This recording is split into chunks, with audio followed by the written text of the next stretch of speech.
আমার মুসলমান খেয়াল করে শুনুন, আমার রাসূল মুচকি হেসে বললেন, এই আকাশ ভরা তারকা আল্লাহ ওমর ফারুককে যে দিয়েছেন, ও আয়েশা, এই আসমান ভরা তারকা আমার শ্বশুর তোমার আব্বা আবু বকরের একটা নেকির সমতুল্য।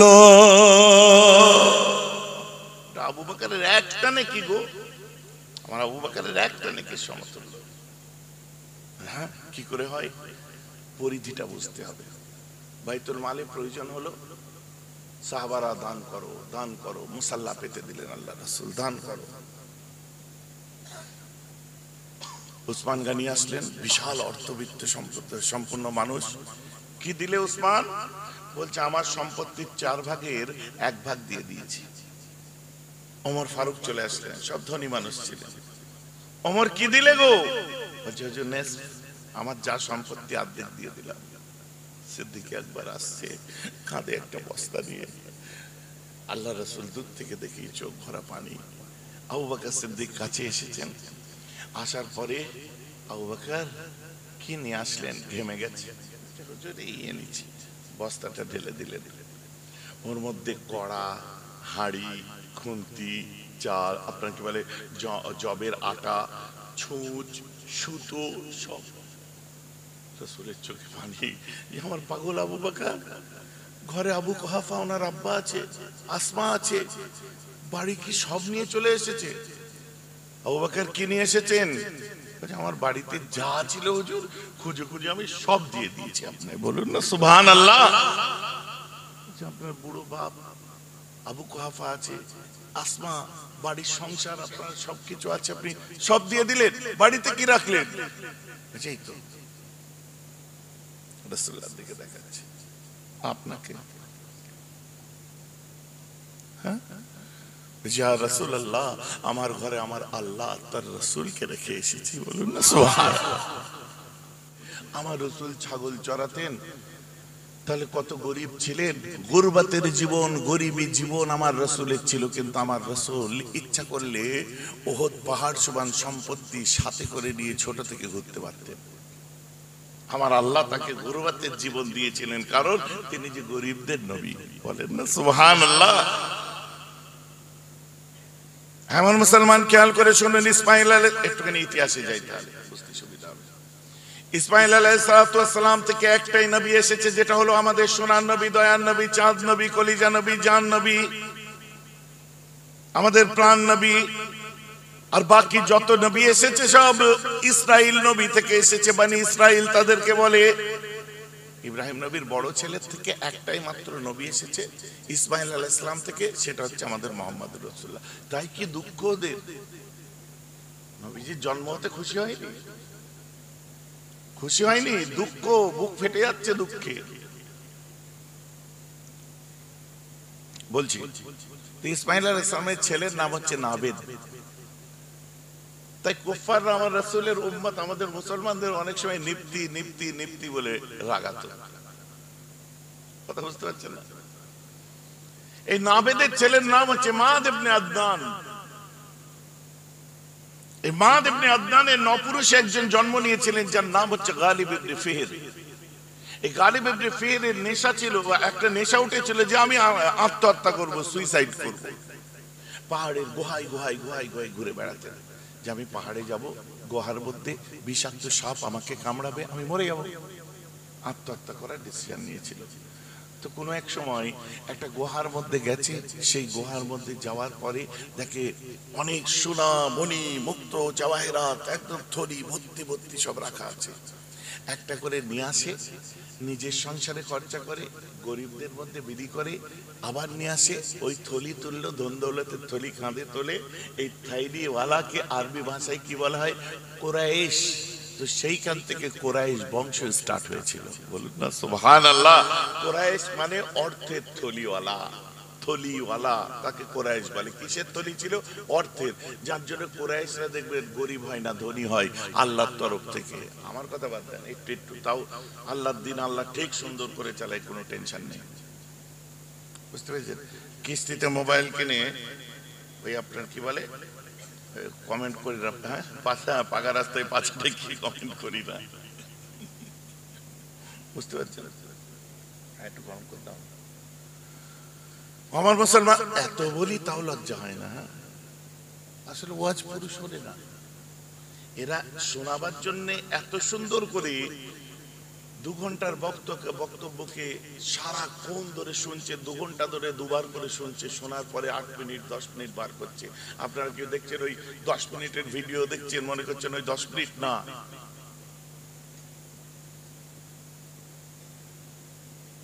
ওটা 10 মিনিট নয়।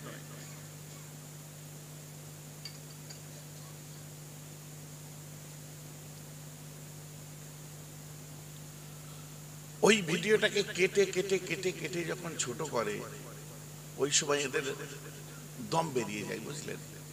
আর ওই 8 মিনিটের ভিডিও শোনার মতো এদের কাছে টাইম নেই। মুসলমান খেয়াল করে শুনুন, আগে পুরোটা শুনলে আপনাকে ভালো লাগবে। আপনি যদি না শোনেন তো অর্ধেক শুনে প্রথমেই কথা বললে আপনার ভুল হয়ে যাবে।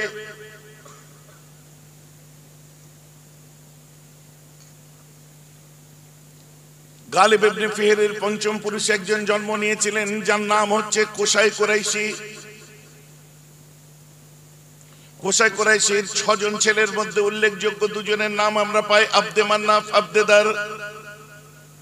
আব্দে মান্নাফের 6 জন ছেলের মধ্যে 2টো স্ত্রী, 6টা ছেলে, এক পক্ষে সন্তান ছিল 3টে, যার মধ্যে একজনের নাম ছিল আব্দে শামস, একজনের নাম মুতালিব, আরেকজনের নাম হাশিম। আর হাশিমের ছেলের নাম আব্দুল মুত্তালিব, আব্দুল মুত্তালিবের ছেলের নাম আব্দুল্লাহ, আর আব্দুল্লাহর ছেলের নাম হলো আমার সোনার রাসূলুল্লাহ। বুঝা গেছে তো নাকি? রাসূলুল্লাহ দাদু যিনি আব্দুল মুত্তালিব, এনার আসল নাম আব্দুল মুত্তালিব না, এনার আসল নাম হলো শাইবা। হাশিমের মদিনায় একটা শাদী ছিল, বিয়ে ছিল। হাশিম মারা গেছিল। মারা যাওয়ার পরে প্রায় অনেক বছর, 7-8 বছর 10 বছর পরে সন্তানের মক্কায় ছিল না, তখন মদিনা হয়নি, ইয়াসরাব নাম ছিল। তো যখন হাশিমের নিজের ভাই মুতালিব, হাশিম মুতালিব 3 ভাই যে ছিল, আব্দে শামস, মুতালিব, হাশিম, এই আব্দে শামস আলাদা মতে চলতো আর এই 2 ভাই এক মতে চলতো, মুতালিব আর হাশিম। তো মুতালিব হাশিম মারা যাওয়ার পর মুতালিব খোঁজ পেল যে মদিনায় আমার একটা ভাইপো আছে, এত বিরাট সম্পত্তি, কাবা ঘরের মুতুল্লি হবে, এত সম্পদ, এত টাকা পয়সা, অর্থ ধন দৌলত, এ কোথায় যাবে?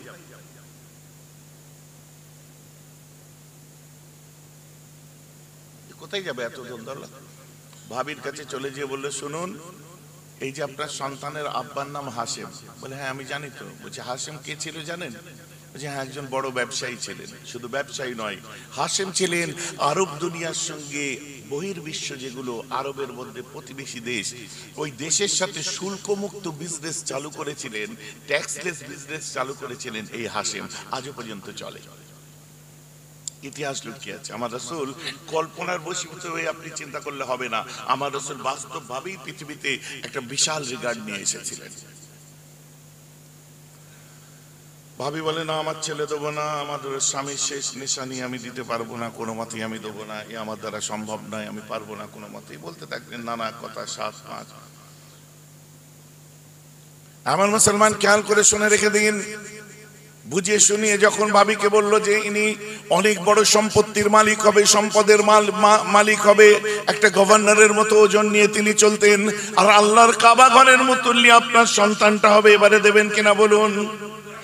এবারে আমি দিতে পারি, এবারে আমি দিতে পারি।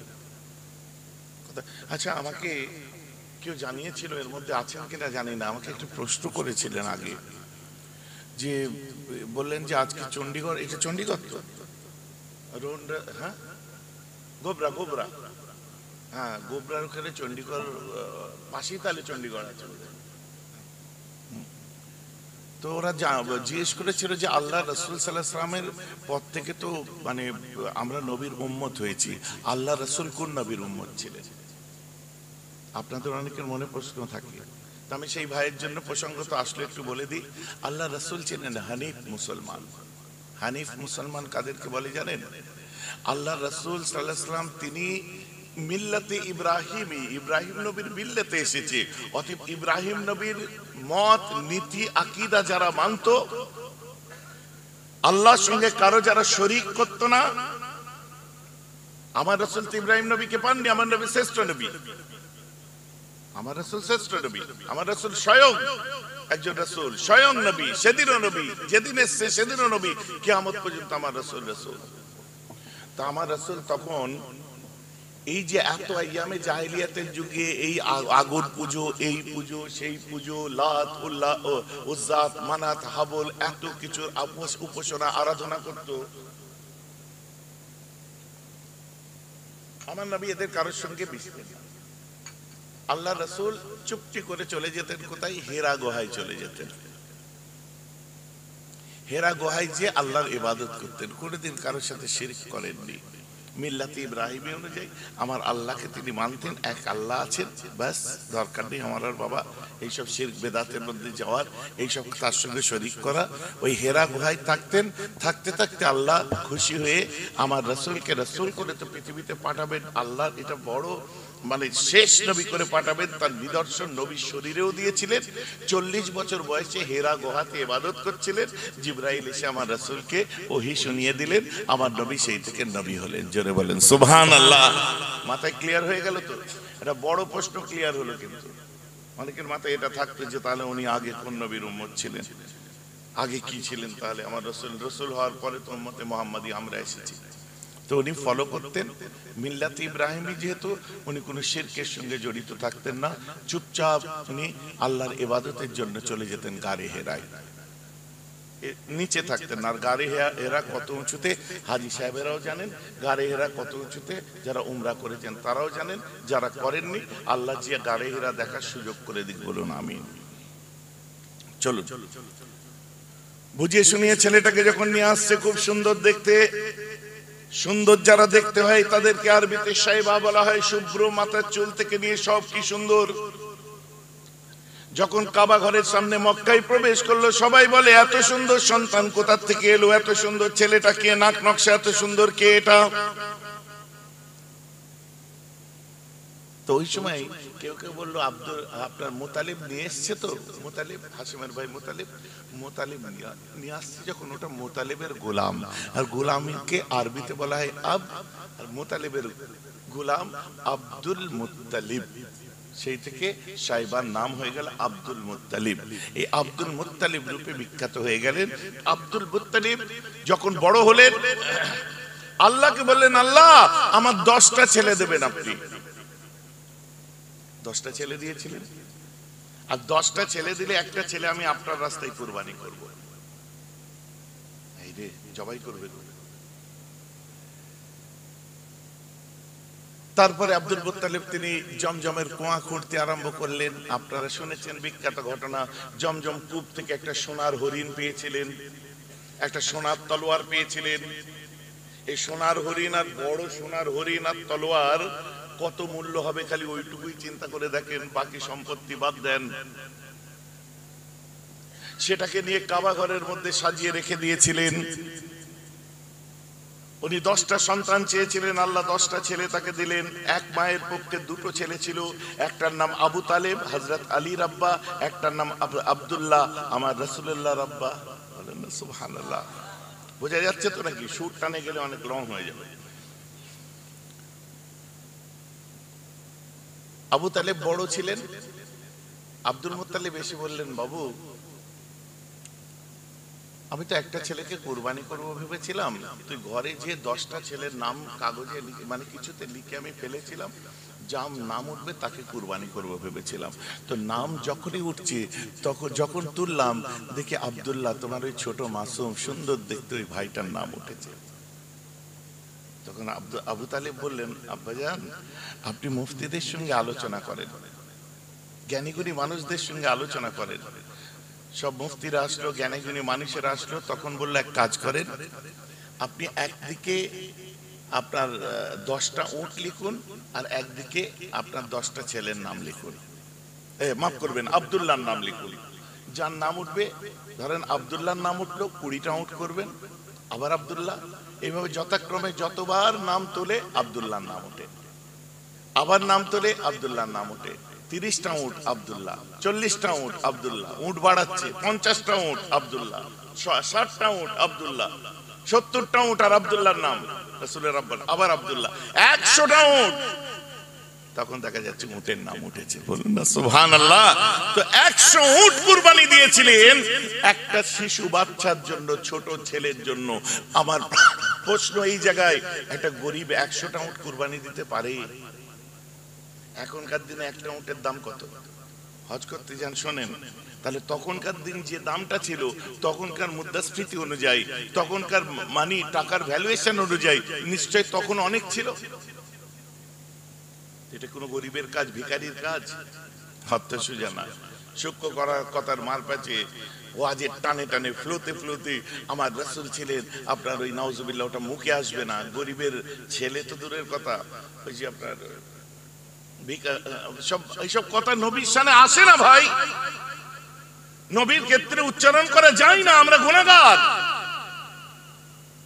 আরে কথা উচ্চারণ তো দূরের কথা, আপনার আওয়াজ যদি রাসূলের আওয়াজের উপরে উঠে যায়, কোরআন নাজিল হয়ে যায়, আর আপনার মুখ সামলে কথা বলতে হবে না? আম জনতা হই হই করছে, এরা কি বোঝে? আম মানুষদের যেটা বুঝাবেন সেটাই তো বুঝবে। এতগুলো মানুষের ঈমান লুণ্ঠন করছেন, এর জিম্মেদারি কে নেবে? আমার মুসলমান খেয়াল করে শুনে রেখে দিন, আব্দুল্লাহ যখন একটু বড় হলেন, বড় হওয়ার পরে 25 বছর বয়স হলো, বিয়ে ঠিক করলো। কোন বাড়িতে?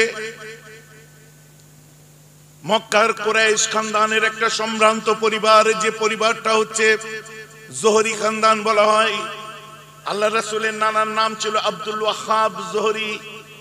এই আব্দুল ওয়াহাবের মেয়ে, কুমারী মেয়ে, সুন্দর ফুটফুটে, আমাদের আম্মা নাম হচ্ছে আমেনাতুজ জাহরিয়া।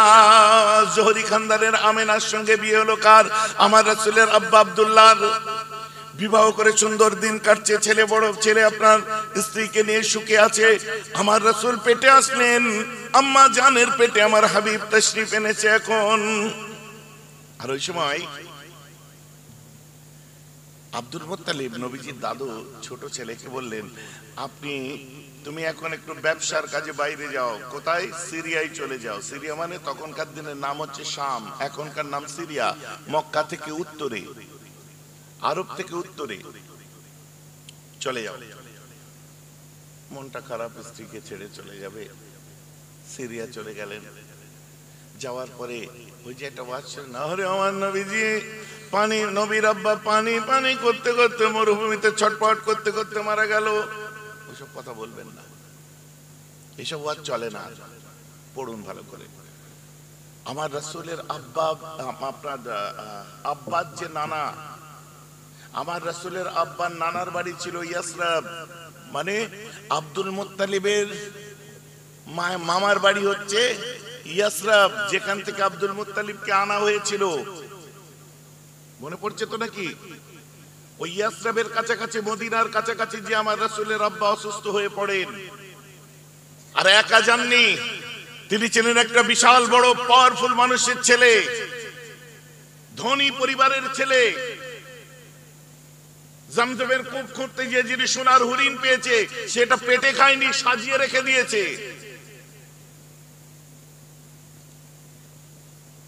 সোনার তলোয়ার পেয়েছে, বেঁচে খায়নি, সাজিয়ে রেখে দিয়েছে। কাবার মুতুল্লি তার ছেলে, সাথে একজন মহিলা ছিল খাই খোরাক তৈরি করার জন্য। দুজন আপনার অর্শরাহী ছিল বডিগার্ড হিসাবে।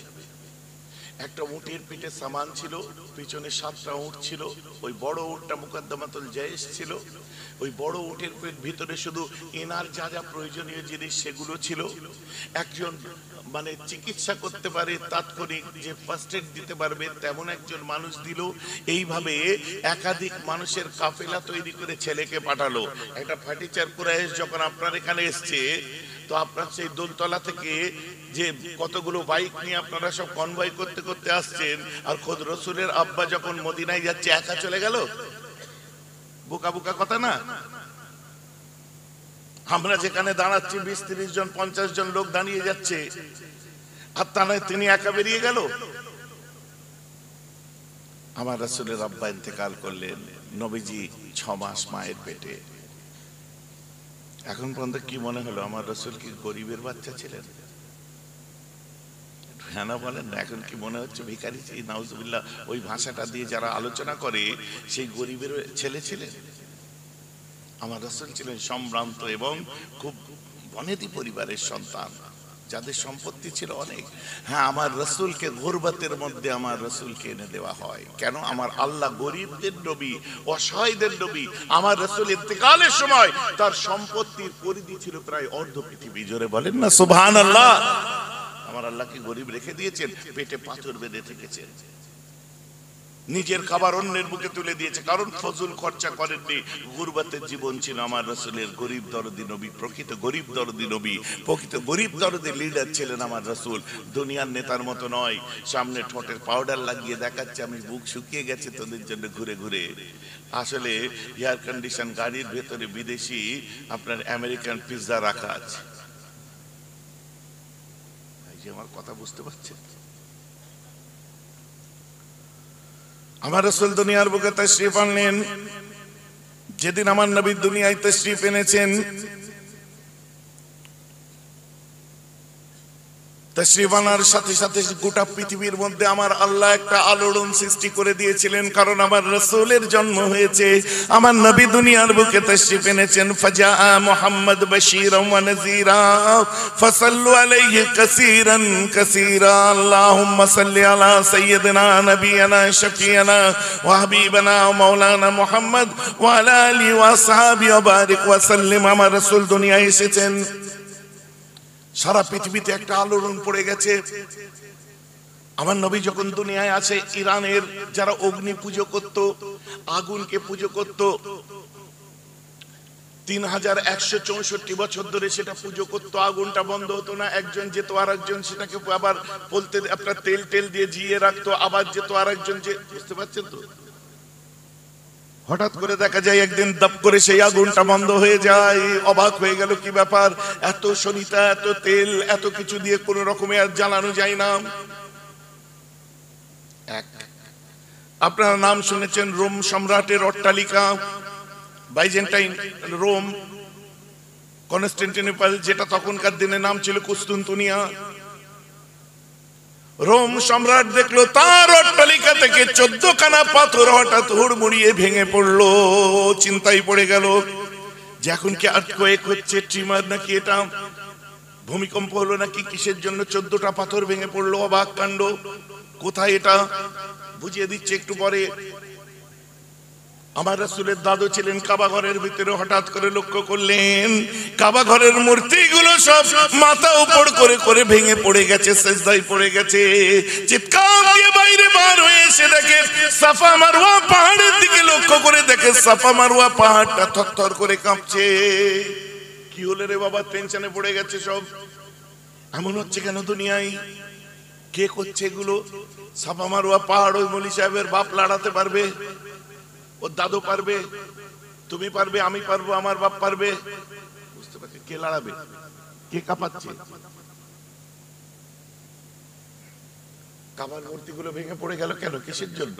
কে এসছে? এখন এরা বুঝতে পারেনি কেন এমন হচ্ছে, এখনো বুঝতে পারেনি। এটা নাই কাবার মধ্যে। ইরান কত দূর ওখান থেকে, রোম কত দূর ওখান থেকে। আপনি দেখুন মক্কা, মক্কার উত্তরে হচ্ছে কি সিরিয়া, সিরিয়ার উত্তরে তুরস্ক, তুরস্কর পরে হচ্ছে আপনার দুটো নদী পড়ছে, ইজিয়ান সাগর যেটাকে বলা হয়, ইজিয়ান সাগর, মর্ব সাগর নাম শুনেছেন। তারপরে বাষ্প নালী, তারপরে রোমের পূর্ব প্রান্ত যেটাকে বাইজেন্টাইন রোম বলা হয়। কথা বুঝতে পেরেছেন? যেটা বর্তমানে তুরস্করা নিয়েছে কিছু অংশ, ওটা বাইজেন্টাইন রোম বলা হয়, যেটাকে কনস্টান্টিনোপল বলে। আমাদের ভাষায় কুস্তুনতুনিয়া বলা হয়। কুস্তুনতুনিয়ার যুদ্ধ হয়েছিল, আপনারা নাম শুনেছেন। ঠিক আছে?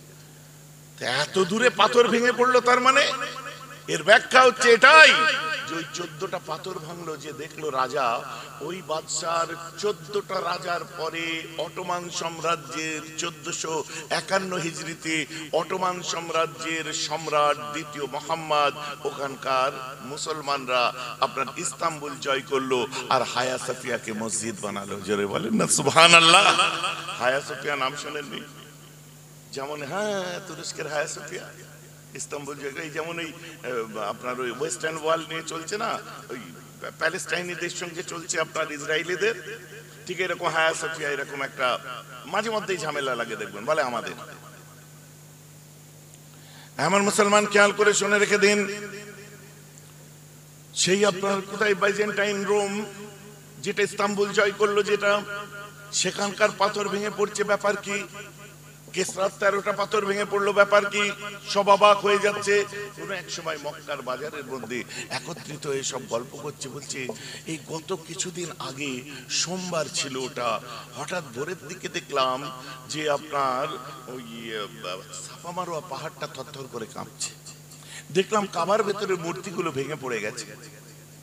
একজন বলছে জানেন, ইরানের অগ্নি পূজারী যারা, ওদের আগুনটা ধাপ করে ওই রাতেই বন্ধ হয়ে গেছে। বলছে জানেন, আমাদের কাছে খবর আছে কাইসারের রোমের 14টা পাথর হঠাৎ দেওয়াল থেকে ভেঙে ওই দিন পড়ে গেছে। পাথর মানে বিশাল বিশাল পাথর, যারা ওই লাল কেল্লা টেল্লা দেখেছেন বুঝতে পারবেন, তার থেকে বড় বড়। সকলে চিন্তায় পড়ে গেছে, বলছে একটা তো কিছু হয়েছে, জমিনের মধ্যে হচ্ছে।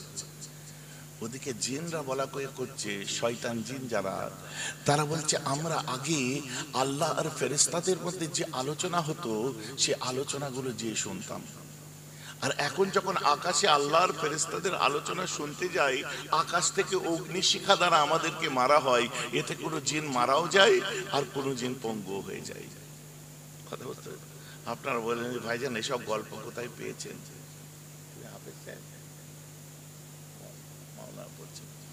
হাফেজে কোরআনদেরকে জিজ্ঞাসা করুন কোথা থেকে গল্প শোনাচ্ছি।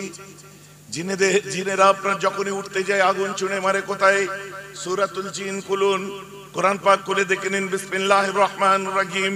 ওয়া আন্না কুন্না নাকুদু মিনহা মাকআইদা লিস-সাম'i ফামান ইয়াসতামি'ল আন ইয়াজিদ লাহু শিহাবার রাসাদা।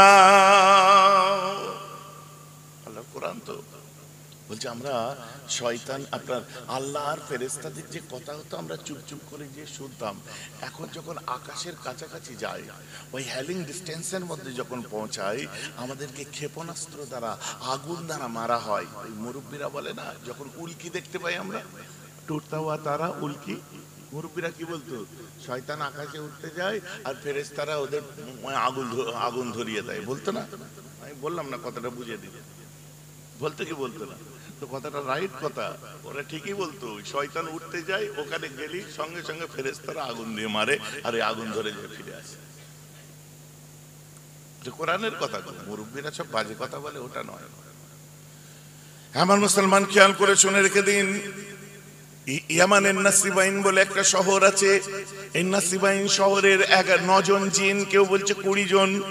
এরা বলছে আমাদেরকে একটু ব্যাপারটা বুঝে দেখতে হবে কি হয়েছে। পরবর্তীতে যখন এমন ঘটনা ঘটেছে, এরা তখন দুনিয়া পরিক্রমা করতে আরম্ভ করেছে, পৃথিবী পরিক্রমা করতে আরম্ভ করে। কি হয়েছে জানতে হবে। আকাশে খবর নিতে গেছে, ভাই আকাশে কিছু ঘটনা ঘটেছে কি? বলছে আকাশে কি ঘটবে, যা ঘটার দুনিয়ায় ঘটেছে। বলে কি ঘটতে পারে? ইবলিসকে জিজ্ঞেস করছে, বড় শয়তান, কি ঘটতে পারে? বলছে যাও যে দেখো, এমন ঘটনা তখনই ঘটে দুনিয়ায় কোনো পয়গম্বর এলে ঘটে আর আসমানি কিতাব আসলে ঘটে। পয়গম্বরই তো এসেছে, বলেন সুবহানাল্লাহ। আকাশের দরজা কেন বন্ধ হয়ে গেছে? ওই কিছুদিন আগে কিছু মোল্লা চিল্লাচ্ছিল না, মোল্লা তো নয়, রাজমিস্ত্রি ফিস্ত্রি থেকে ঝোড়া কোদাল, ওই কি বলে কুন্নি ছেনি হাতুড়ি নিয়ে মৌলানা হয়েছে। ভৈরব সিদ্দিকী বলছে কিনা, যেদিন আপনার নবীর জন্ম হয় সেদিন দুনিয়ায় কোরআন নাজিল হয়। পাগল কোথাকারে। আমি এখনো বলছি হ্যাঁ, সেদিনই দুনিয়ায়, সেদিনই কোরআন নাজিল হয়েছে।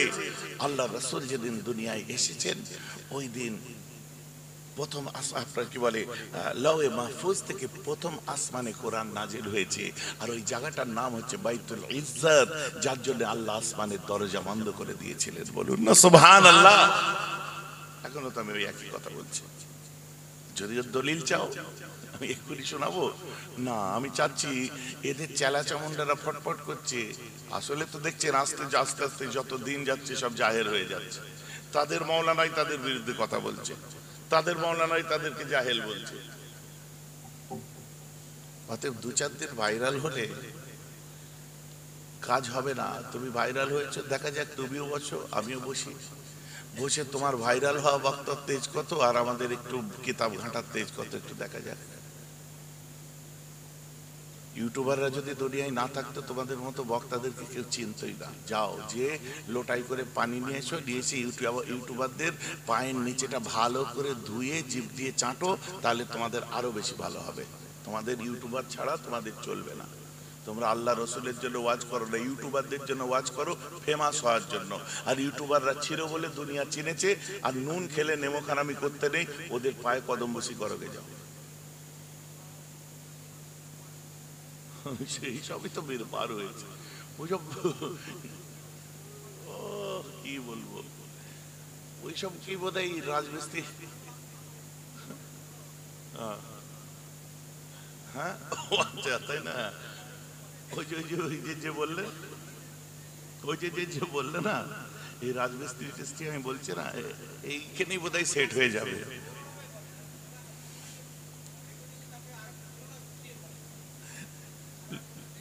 ভাই লজ্জা নেই, বহুত দিন থেকে বলছি, কোনো শরম নেই, লজ্জা শরম নেই। আজ থেকে নয়, বহুত দিন থেকে বলছি, এই কোনো লজ্জা শরম নেই, শুধু গলাবাজি। স্টেজের ওপর উঠে সেই না স্টেজের ওপরে উঠে ডাইরেক্ট এইসব বক্তারা বলে ফেলছে কি বোকা বলে, তারপর কি বুঝতে, ওই গালাগালিও দিয়ে ফেলছে নাউজুবিল্লাহ। আপনারা অনেকে শুনেছেন হয়তো। একজন তো বড় কি ব্রাদার ফাদার মাদার কিম্মা কি একটা আছে না, সে তো বলতে যে সেই সুলাইমান আলাইহিসসালামের গল্প বলতে যে যে কথার মধ্যে নেই সেই কথা নেড়া নেড়া বলে না, সেইটাও বলে ফেলেছে। শুনুন, এসব চলে না, ওটা কিছুক্ষণের জন্য চলে। আর এদের নাম যদি আমি বলি, এরা চাচ্ছে যে এদের নামটা বলি আমি, আর যেদিন থেকে বলবো সেদিন থেকে দেখবে তীরের বেগে বক্তব্য ছুটতে আরম্ভ করবে। তার মানে কি আবার তসলিমা নাসরিন আর একটা তৈরি হবে। এই যে আপনারা বুঝেছেন ব্যাপারটা, বেশক আলহামদুলিল্লাহ, সকলে বলুন আলহামদুলিল্লাহ। বেশক এটাই আমার বক্তব্য। আমাদের মোরালিটি যেটা মৌলিক বিষয়, যেটা প্রতিবাদ করার নিশ্চয় করতে অবশ্যই করব। আমি বুঝতে পারছি আপনি আমাকে আরেকটু ওয়াজ করাতে চাইছেন। আল্লাহ আমার ভাইয়ের হায়াত দারাজ করুক, বলুন আমিন। তো চলো, যেটা বলছিলাম, আমি ওই জায়গাতেই আসছি। মেন ব্যাপার হচ্ছে বর্তমান সময় একজন চিল্লালে সব কটা চিল্লাবে। বলছে হুজুর আমরা আছি দেখিয়ে, ওই একজন চিল্লাচ্ছে সব শিয়ালের একরা হুক্কা হুয়া, ওই যে এই একটা টিম নিয়ে নেমেছে, এই একজন চিল্লাচ্ছে সব চিল্লাচ্ছে। এটা ক্ষণিকের জন্য, দেখবে দিনের বেলায় কোথায় গায়েব হয়ে যাবে, খুঁজে পাওয়া যাবে না। আবার শোয়ে রাত আসবে, আবার পুক করে বার হয়ে ওই যে হুক্কা হুয়া করছিল না কি, ওগুলো শিয়াল না পাগলা, শিয়াল। কথা বুঝতে পারছেন না? ওই যে হুক্কা হুয়া করবে, আবার নবী দিবস আবার ঢুকে যাবে গর্তে, আবার নবী দিবস আসবে, আবার বেরিয়ে হুক্কা হুয়া আবার আরম্ভ করে দেবে। এটা সিজনাল ব্যাপার, এ তো আমি জানি।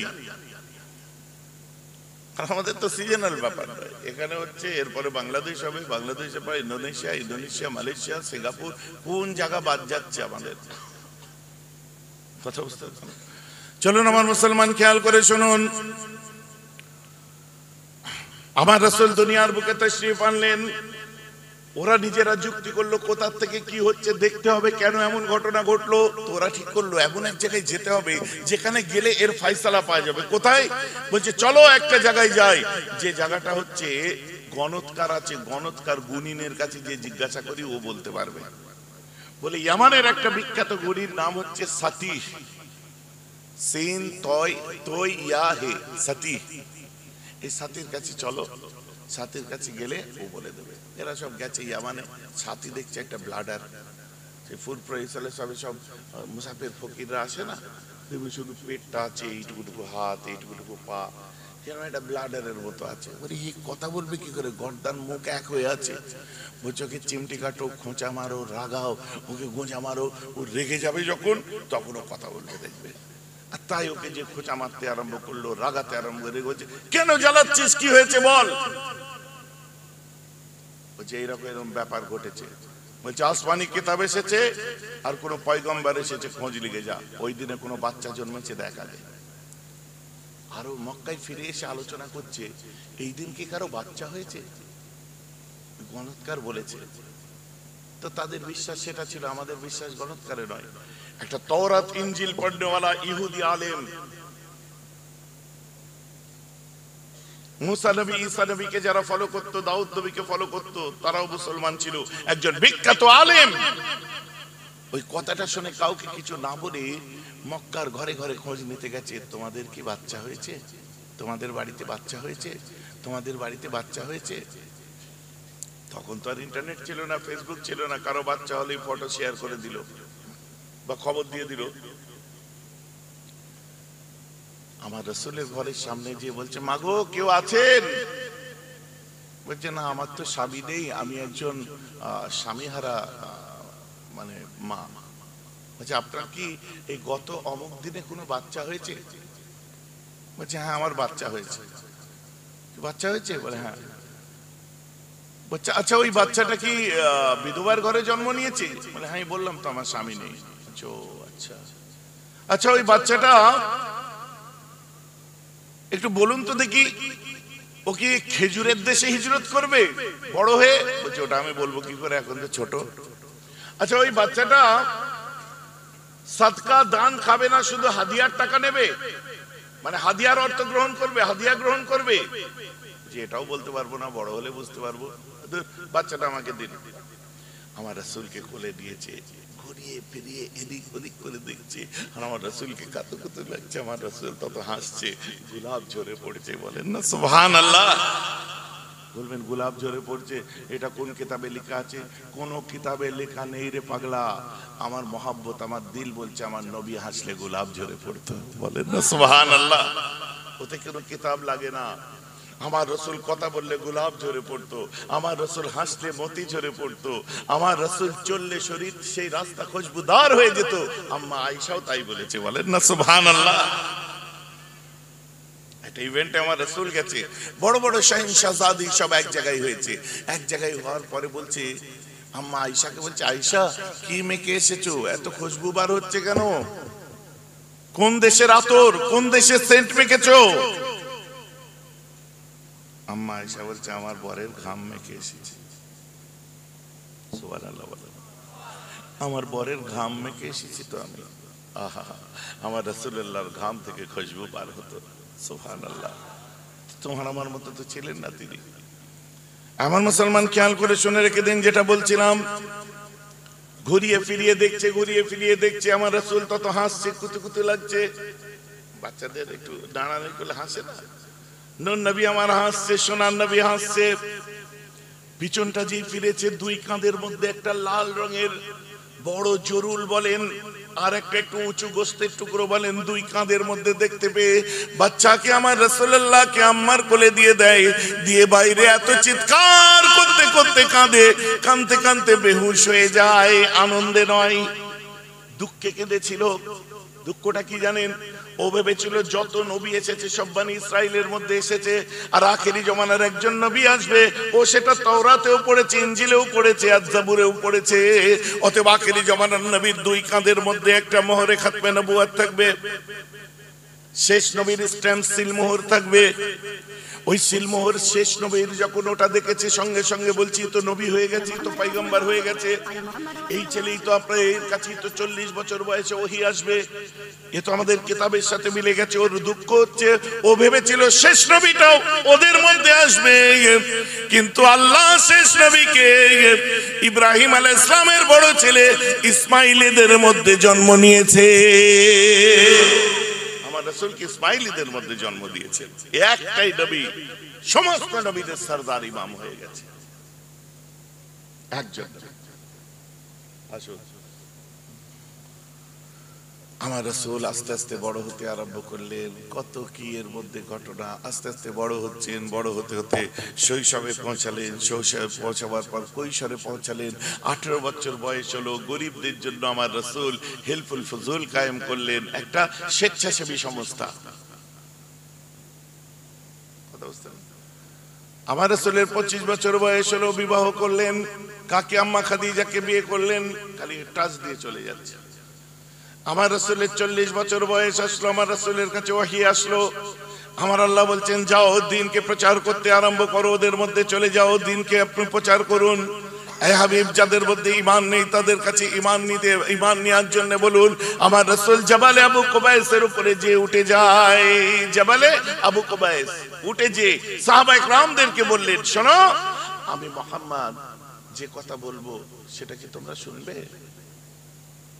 এখানে একটু কথা জুড়ে দেওয়া ভালো, তাই না? আমার রাসূলের কাছে ওহী আসলে আপনাদের মনে হবে কে কখন মুসলমান হয়েছে, একটু খালি টাচ দিয়ে দিয়ে, বিস্তারিত নয়। আমার নবী গারে হেরায় আছে, জিবরাইল আসলেন, এসে ওহী আসলো রাসূলুল্লাহর কাছে। আসার পরে আমার রাসূল, জিবরাইল চলে গেল, ঠক ঠক করে কাঁপছেন। বাড়িতে এসে বলছেন, খাদিজা জাম্মিলুনি, আমায় চাপা দাও। কম্বল চাপা দিলেন, জাম্মিলুনি চাপা দাও, আরো চাপা দিলেন। আমার রাসূলের যখন হালটা একটু ঠিক হলো, আম্মা জানকে বলছে, খাদিজা আমি কি তোমার কোলে মাথা দিয়ে একটু ঘুমাবো? খাদিজা আমি কি তোমার কোলে মাথা দিয়ে একটু ঘুমাবো? আম্মা খাদিজা বলছে, আপনারই প্রপার্টি, আপনার বউ আমি, আপনি আমার কোলে মাথা দিয়ে শোবেন, আপনি আমায় জিজ্ঞেস করছেন? হ্যাঁ, বলেন না সুবহানাল্লাহ। আমার নসিব। আমার রাসূল মাঝে মধ্যে স্ত্রীদের কোলে মাথা দিয়ে শুতেন। আম্মা আয়েশার কোলে মাথা দিয়েও আমার রাসূল শুয়েছেন। আমার রাসূল শুয়ে আছে, আর সেই দিন রাত্রে আকাশে তারকার ফুল ফুটে গেছে, বুঝলেন? এত তারা, এত তারা। আমাদের বউরা হলে দুনিয়াবি কত গল্প করত। রাসূলের স্ত্রী আম্মা আয়েশা কি বলছে, যে আকাশে এত তারা, আল্লাহ কি এত তারা পরিমাণ কারো নেকি দিয়েছে? সোচ কি আম্মা, সোচ কি, বলুন না সুবহানাল্লাহ। তারা দেখছি তো তারা সমান। আচ্ছা, বাজাতে খোদ আল্লাহ রাসূল যখন আমার কোলে শুয়ে আছে, একবার নবীকে জিজ্ঞেস করি দেখি না, এই আকাশ ভর্তি তারকা,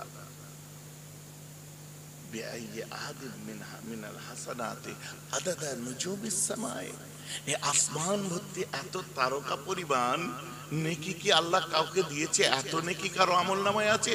আমার রাসূল কি বলেন, ক্বালা উমর, যদি পৃথিবীর বুকে এত তারা পরিমাণ কারো নেকি থাকে, ওটা আমার সাহাবা ওমর ফারুককে আল্লাহ দিয়েছে, বলুন না সুবহানাল্লাহ। আমার আব্বার তাহলে কত নেকি? মেয়েদের তো মনেই হবে, বাপের কথা জিজ্ঞেস করি একটু। আর মেয়েরা তো বাপ ভক্ত হয়, নিয়মের কথা। শ্বশুর বাড়িতে গিয়ে থাকলেও সব সময় বাপের খেয়াল রাখে, সে মায়ের খেয়াল রাখে, ভাইদের কথা মনে হয়, সব হয়, কষ্ট হয়, তাও মা বাপ ভুলতে পারে না। শ্বশুর বাড়িতে যে কত মেয়েকে মায়ের বাড়ি যাওয়া বন্ধ করে দিয়েছে, কিন্তু মেয়ের মন থেকে মায়ের বাড়ি, আপনার বাড়ির চিন্তা বন্ধ করতে পারেনি। বাপের সঙ্গে দেখা সাক্ষাৎ বন্ধ করে দিয়েছে। ওই দূরে কোনো বন্ধুকে জিজ্ঞেস করছে ফোন করে, ওই আমার বাড়িতে সব কেমন আছে রে, তুই জিজ্ঞেস করতে পারিস তো? না, আমি জিজ্ঞেস করলাম আমার শাশুড়ি কিরম করে, আমার স্বামী এসে কিরম বলে, মারধর করে, আমি ওই জন্য জিজ্ঞেস করিনি। মনের দুঃখে একটু কেঁদে নিল। ভাইজান, আমার কথা বুঝতে পারছেন তো?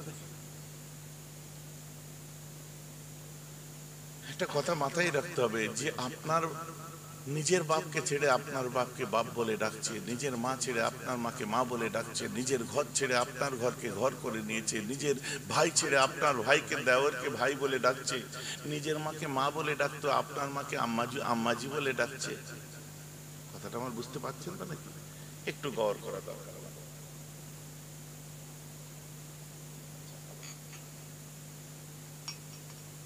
আমার মুসলমান, খেয়াল করে শুনুন। আমার রাসূল মুচকি হেসে বললেন, এই আকাশ ভরা তারকা আল্লাহ ওমর ফারুককে যে দিয়েছেন, ও আয়েশা, এই আসমান ভরা তারকা আমার শ্বশুর তোমার আব্বা আবু বকরের একটা নেকির সমতুল্য। আবু বকরের একটা নেকি গো, আমার আবু বকরের একটা নেকির সমতুল্য। হ্যাঁ, কি করে হয়? পরিধিটা বুঝতে হবে। বাইতুল মালে প্রয়োজন হলো, সাহাবারা দান করো দান করো, মুসাল্লা পেতে দিলেন আল্লাহ রাসূল, দান করো। উসমান গনি আসলেন, বিশাল অর্থবিত্ত সম্পূর্ণ মানুষ। কি দিলে উসমান?